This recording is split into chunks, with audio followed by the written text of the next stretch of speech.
economics is uncertain in the best of times, and it's even more uncertain now.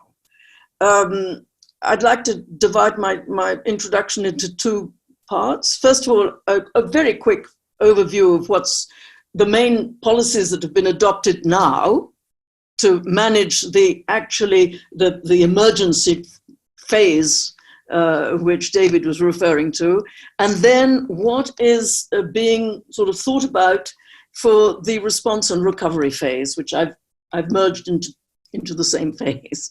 So let me first of all say that, of course, the first thing that almost all governments have done, certainly in the West, has been to just open the cash gates and use the helicopter money to save whatever firms need it for the moment. The question is whether it should be grants or loans. I can go into that later, but most of the time it's in the form of grants, not loans. It depends. Apart from that, we've had a truly massive response in the United States, where in two phases, we've had, first of all, President Trump coming in with a CARES bill for $2.2 trillion to be dispersed across the country to save all sorts of things, from health and services and businesses and everything. Everything seems to be covered, including the Kennedy Research Center and Library. That is in addition to the Federal Reserve, which has announced that it'll put in $1.5 trillion right away, basically buying up whatever bills the economy produces. Private debt is being bought up by the Fed and in exchange for money. If you add these two together, it comes to something like 3.75 trillion. We're talking about trillions here. You can add to that an ongoing deficit of 1 trillion anyway, and then there's loss of federal revenue. So I think at a minimum, we're talking about 5 to 6 trillion US dollars going into the economy very shortly, some of it in the form of straightforward helicopter money, and some of it in the form of loans, cash grants, whatever. And that is about 30% of US GDP. 30%, it's huge. I've never seen anything like it. If you come to China has a different approach. As far as I can make out, China has simply rolled out a pre-existing big project, big infrastructure plan to spend $6 trillion, okay, funnily enough, same amount of money, but over 10 years. So that comes out at about, what, 650 billion a year. I'm just taking the back of the envelope calculation. That comes out at about 4-5% of China's GDP. That was coming anyway, big infrastructure projects. And you know that the difference between helicopter money and infrastructure projects is time. Helicopter money, you just drop the money into the system and it'll go somewhere. Infrastructure projects need a lot of planning ahead of time. And to roll them out, you can't expect any quick action unless you have them in the drawer ready to go. I have a feeling that the Chinese have their big infrastructures projects not only in the drawer ready to go, but actually being initiated right now. So China was first off the mark with the virus, and they're definitely first off the mark with the response. The rest of us are, okay, so now we come to Europe. Jean-Marc, you mentioned it. Europe has yet to produce anything in the way of response. There's a little bit of helicopter money coming in from the European Central Bank, but we don't really know how much it's going to be and what's going to happen to it. And Germany continues to complain that they don't like paying for other people's mistakes.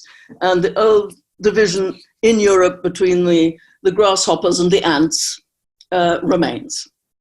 The grasshoppers who just spend and spend, and the ants who work away and toil and look after the grasshoppers. That continues in Europe.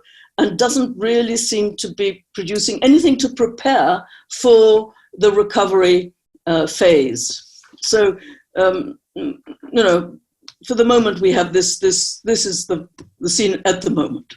If I were to sort of summarize, China is pure Keynes, and the United States is pure Milton Friedman with the helicopter money, and Europe is nowhere in the middle, doing nothing particular.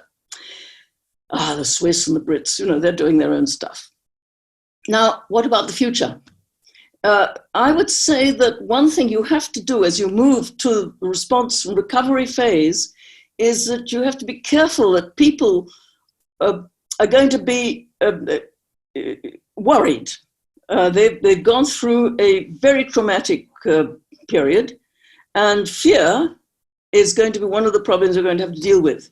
Because if you want an economy to revive quickly, you need basically those animal spirits. You want people to invest, you want people to take risks, you want to, to zoom away. And in theory, you could possibly expect that, because unlike war damage, the virus hasn't damaged the physical infrastructure. On the other hand, there's a psychological damage. First of all, somebody mentioned the supply chains, the networks. These are extremely, they're contracts, they're long chains of contracts. It takes time to reestablish them. They can be broken, and the alternatives are not that quick or easy to find. There's also a psychological damage in the sense that people have, if they've had savings, they've been dispersed and blown out of the water by just having to survive for 2 months without earning money. So no savings, no wealth. The stock exchanges have lost wealth. And remember your old friend Arthur Pigou, who said if people feel their wealth is going up, then they start spending more. It's known as the wealth effect. Well, the reverse is going to affect our economies. So there are many reasons to be worried about the recovery phase, because the animal spirits are not going to be there necessarily, which is why I would favor governments offering grants and not loans. Because if a business emerges from this trauma with a heavy load of debt, well, I think the entrepreneur's just going to sit back and say, well, I'll let it go bankrupt. I'm not going to sweat for 10 years to pay this loan off. I'll just go bankrupt. I think they have to be grants. It's like an insurance company, insurance. The state has to step in as a major insurer of last resort, not as a lender of last resort. That's one thing I would suggest. What else could I say?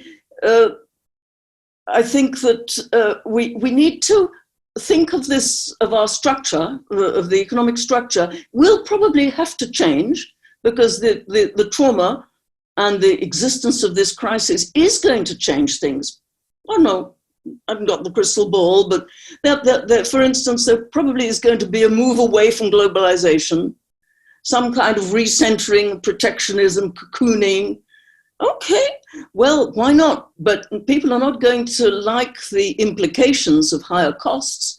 And so they might probably escape from higher costs with more robotics, more artificial intelligence. All these things will change the kind of economic structure that we have now. We entered the crisis with an economic structure, and we will want some change to that structure as we emerge.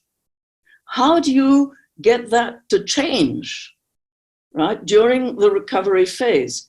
My suggestion would be that when a firm goes bankrupt, the central bank, the government, steps in and buys it up. You have to nationalize the bankrupt firms. And then in the recovery phase, sell them back at whatever the market will bear. And that will in itself will create a change, a structural change in the economy, which will be more or less in line with what the economy needs. Because by that time, hopefully, relative prices will be sending the correct, more or less correct signals back. Otherwise, I don't see how you can't just save all the firms and say, okay, we just continue as before in recovery, because you'll still have some that will go bankrupt. Anyway, So I would just simply say that you have to, it'll be hard getting back to normal because of the fear factor and the wealth factor, the loss of wealth.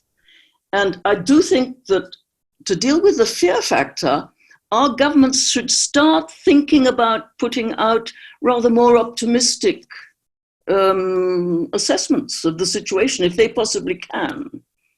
Right? It was fine to scare us to bits in order to keep us in our homes, but once that phase is through, then there has to be some kind of psychological help for the population, because otherwise we'll just remain depressed and unwilling to do much to help the recovery. Thank you very much for your attention.